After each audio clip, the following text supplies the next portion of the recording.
Hi, welcome to the Guild. Come on in. This is the general meeting area, which is also a secondary woodshop area. We use this meeting area for the general meetings once a month, but also for meetings of various groups come in, the special interest groups. Our sponsors sometimes use it for special programs. We're happy to have you come in and be a participant with us on a monthly basis at the general meetings. This is the control center for the general meeting area. We have a number of video monitors and video cameras so that we can get everybody in on the action. We normally have about 120, 150 members come to our monthly meetings. You know, if you're interested in the Guild but you're not sure, you're welcome to come to any of our general meetings. If you come a little bit early, one of our members would be more than happy to take you around, show you the facility, explain to you the benefits, and offer you the opportunity to join right there.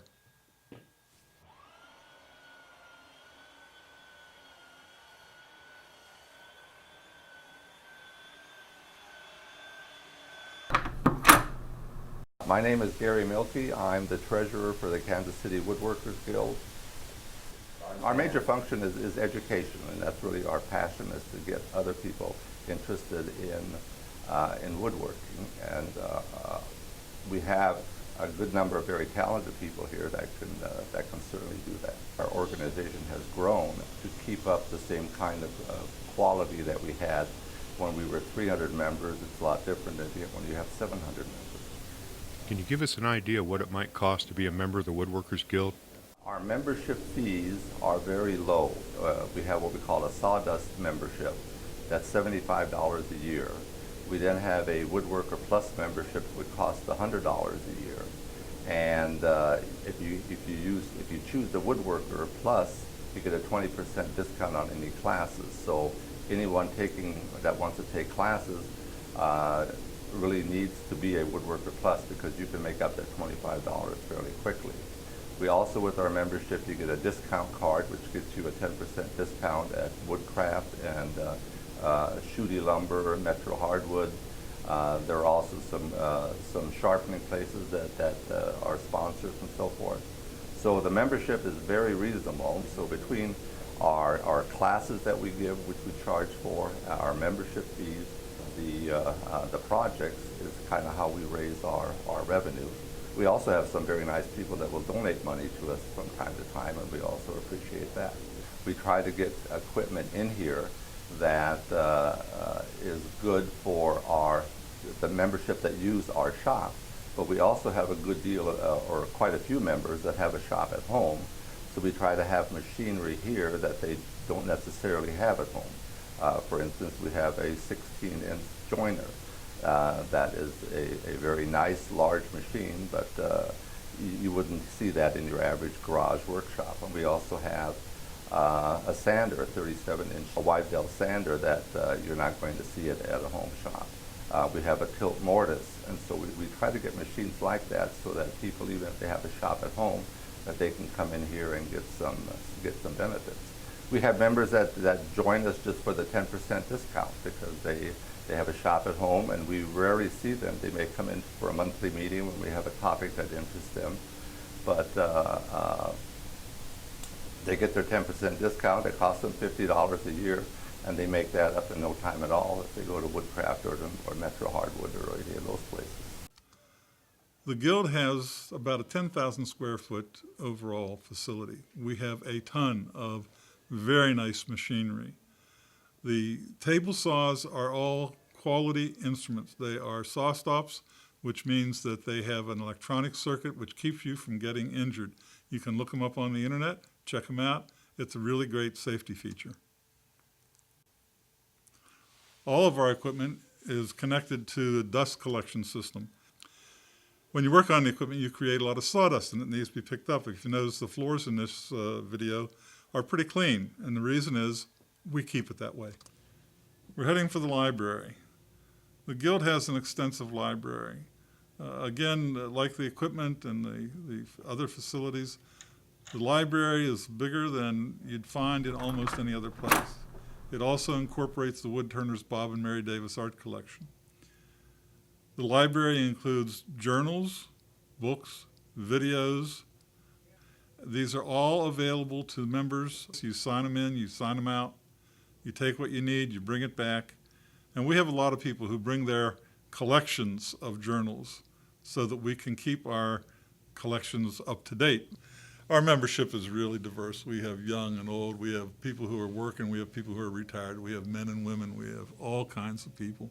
We're here because you're a woodworker. We're here to help you be a woodworker, to help you learn more how to woodwork, and to share with you the wood wisdom that we have here, generations and generations of people who are here, who are kind-hearted and good people, who are there to give us a hand, a pat on the back, and an applause for when we bring our projects in. This is a place that's home for woodworkers. My name is Anthony Harris. All throughout my life, I've done a fair amount of teaching. I've taught wood turning, I taught Japanese, I taught English, I taught judo. One of the things that the Guild here does is they give people without access to either the experience or the tools, typically later in life, they're no longer high school students, and they get to come in and use the tools, to have someone to watch over them so that they aren't at risk too much. There's a set of guidelines set up. And the thing that's invaluable is the experience that is out there in that room. And there's probably no other resource like it, certainly in Kansas or Missouri, and perhaps as much as the United States. I was watching, I was actually turning in back last Thursday, 2 days ago, and I watched a class being held out in the group, and they were making breadboards. Breadboards, not very big breadboards, with a little handle on them. And this was a first-year woodworking project. And there were 15 people who had come here of their own free will and accord. They were smiling. They were making something that they'd never made before, or at least not for 40 years, right? Some of them were, maybe they made things in high school. And there's just no other resources like that I know of in the United States. We have the wood turning group. We have some people who started in our club. They had not turned before, and they displayed things in national settings 5 and 10 years later. And there is no formal teaching process for the wood turners, but there's always someone there who knows, and there's always someone there that wants to tell you how to do it. Sometimes different ways. But it's a lot of fun. We get together, we're friends, and we work in wood. My name's Nicole Engelmann. I guess what started my passion in woodworking is I really grew up with it. My dad is a shop teacher at William Chrisman, so I grew up with my bedroom above his workshop, and he always built awesome furniture and amazing work, and so it was always fun as a kid to play in the shop, in the sawdust and everything. And so I would say that I probably inherited it. It came naturally, but it really wasn't until I bought my first home that I started actually doing a lot of woodworking myself. As a first-time homeowner, there's lots of projects that need to be done. I found that it's better. I have more pride in it if I do it myself. So I've been building all sorts of furniture and backyard swings, and I redid my deck and built a number of Adirondack chairs for my fire pit. And so I can't say that I have a particular specialty. It's more whatever needs to be built around the house gets done, and that way I know it's a better quality and it's far more inexpensive, and I know that it's going to hold up and I can kind of make it however I want. In terms of the Guild, my dad's been a member forever, and so in some respects every month we have a father-daughter date at our Wood Guild meeting, and that's really fun. But then also the open shop is great. So again, being a first-time homeowner, it's a smaller house, and I just am not in a point in my life to own a